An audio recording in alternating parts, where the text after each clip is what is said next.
So how do we configure uh, Matic on MetaMask? These are the instructions you can find on Matic Network documentation. So let's connect with our MetaMask.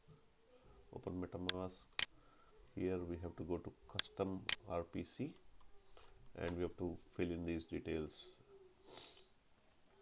Add Matic mainnet, that's the network name. I'll do it in a different window, right? It's easy.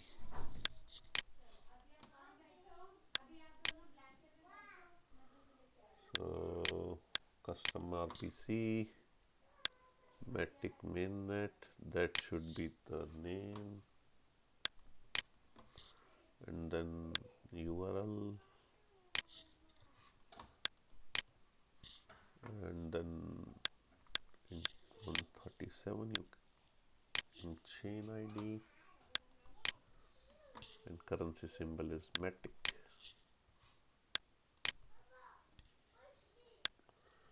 And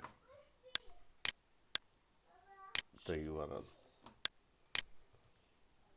save, and you have here Matic mainnet.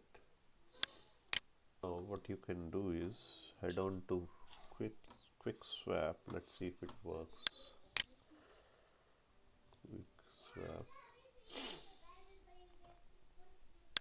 it's a Uniswap fork on Matic network, and click on connect to wallet and MetaMask. Quick swap exchange, next, connect. Yep, so we are connected. Thank you.